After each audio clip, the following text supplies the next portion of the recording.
Yun, good morning mga kababayan. For today's vlog ay nagawa kami ng reaction video sa Daddy Frankie Official. So shoutout din Daddy Frankie. So bagong gimmick ito mga kababayan. Ito yung bago nating pakulo sa team Daddy Frankie. Boss GB Vlog, Aling Rochelle, Kuya Rizky, Kuya JC, PG27, Chris at Brothers Vlog. Sa buong team Daddy Frankie, shoutout.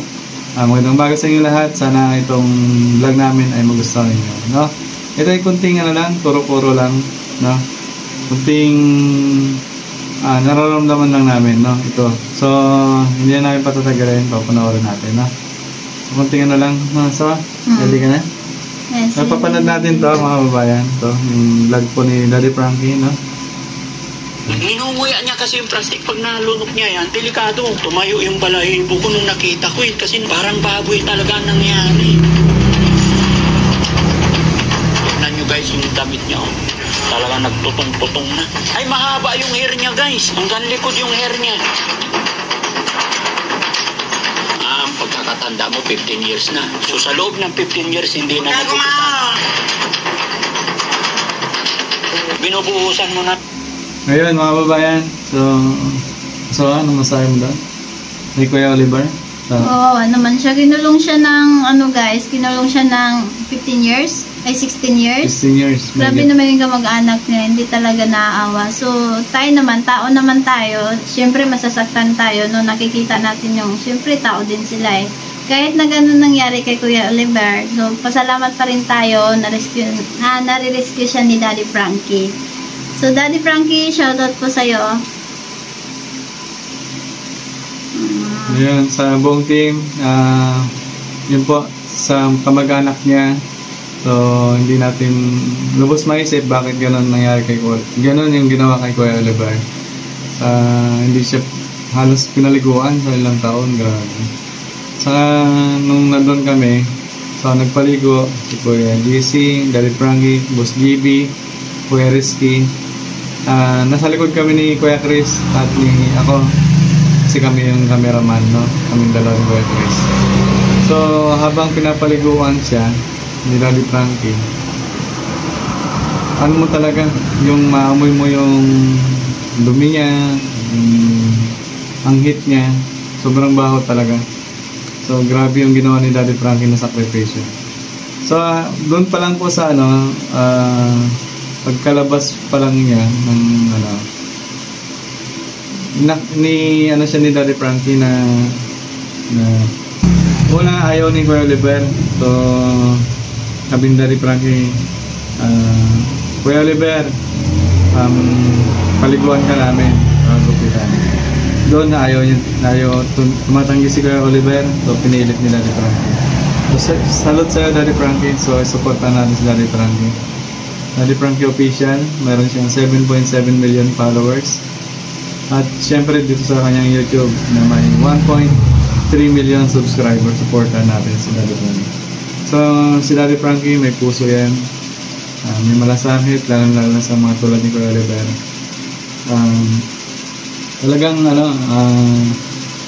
mula sa puso ang bawat pagtulong niya, yung mga binibigay niya mula sa sariling bulsa niya. Mula umpisa yan, mula pa lang si Daddy Frankie meron na yung negosyo. So na-inspire si Daddy Frankie sa noong pandemic, no? Maraming mga kabataan, maraming kababayan natin na naghirap doon nung nag-start siya ang pandemic. So namuhunan si Daddy Frankie mula sa kanyang sariling bulsa. And then yung after 1 year saka lang siya nagkaroon ng revenue sa YouTube. So yun, pinamimigay niya rin yun. Lahat ng binikita niya pinamimigay niya rin. Daddy Frankie talaga may pera na yan bago pa lang pumasok sa larangan ng charity, no? Sa mga nangbabas na pinagkakapirahan yung mga kababayan natin. Hindi po, yung pera na yon binibigay niya rin sa mga lahat ng kababayan natin na nadadaanan niya, yung mga nangailangan talaga. Ayun,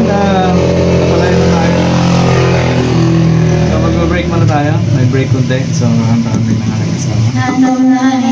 Yung paborito ni Kuya Oliver. Alright, pakinggan natin ang ating magaling na mga awit. Ang asawa. Break time. Alright. Ito yung paborito ni Kuya Oliver, mga babae. Sana magustuhan nyo. Ito yung laging kinakanta ni Kuya Oliver, wala. Daming kong ito sa'yo na mapalagan. Natatok ang aking puso. Bakit biglang nagbago ka? Ako ba'y nagkulang sa'yo? Sa ilang pagmamahal na hinari ko sa'yo. Bakit ikaw ngayon ay biglang nagbago? Bakit kung sino ba ang siyang marunong magmahal? Ano siyang madalas na iwan nang di alam ang dahilan? Bakit kung sino ba Ang siyang ang siyang marunong magmahal? Ang siyang madalas maiwan nang di alam ang dahilan sa ilang pagmamahal. Nainalay ko sa'yo, bakit ikaw ngayon ay biglang nagbago? Alright, medyo nawala ka sa tumawa. First time natin ito, first time namin yun sa Naalala ko ang nanan, kahapon lumipas na di na malilimutan. Tayong dalawa no'y nagsubahan. Sadyang ikaw ang ako, ang siyang mamahal. Sa ilan ng pagmamahal na hinalay ko sa'yo. Bakit iyong ngayon ay biglang nagbago. bakit kung sino ba ang siyang marunong magmahal? Ang siyang madalas maiwan nang di alam ang dahilan. Bakit kung sino ba ang siyang marunong magmahal?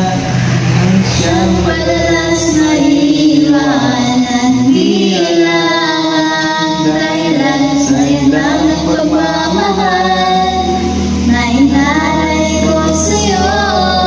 Bakit ikaw biglang naglaho.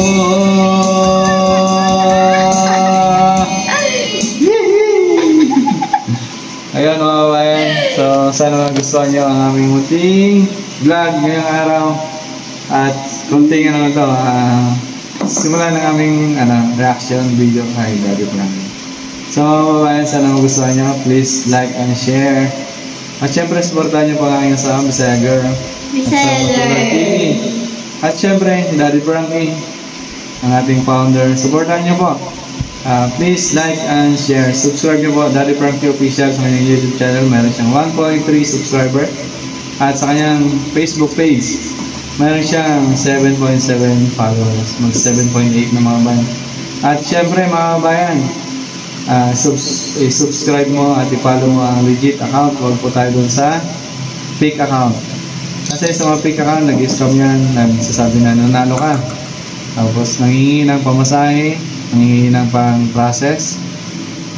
Huwag po kayo maniwala. Kapag nag-text po yan at nangingi ng GCash number, yun po, matik po yun. Fake account po yan, scammer po yan. No? Daddy Frankie po, makikita nyo po yan sa mga kalsada. Siya mismo ang makakausap nyo. No? Maswerte po tayo kapag nabigyan tayo ng Daddy Frankie. Pero kapag nakita ka niya, isang karangalan din po na makakalaw pang palad mo ang ating sikat na YouTuber at charity vlogger. So yun mga kababayan, munting paalala. So, huwag kalimutan, i-subscribe, i-follow si Daddy Frankie Official. So, yun mga kabayan. At syempre, sama ko na rin ang buong team. Boss JP Vlog, Aling Rochelle Vlog, Kwereski, YGC Official, Samo to Vlog TV, Yan. PG27 TV, Kuya Chris, at bagong Facebook page ni Daddy Frankie, Team Daddy Frankie Legit. At syempre, Daddy Frankie supporters, at Daddy Frankie 3.0. Yan lang po ang mga legit account at yung Brothers Vlog sa manood natin, no? So, wag pong mag-follow sa mga mga big account na, paalala natin. So, paalala na tayo.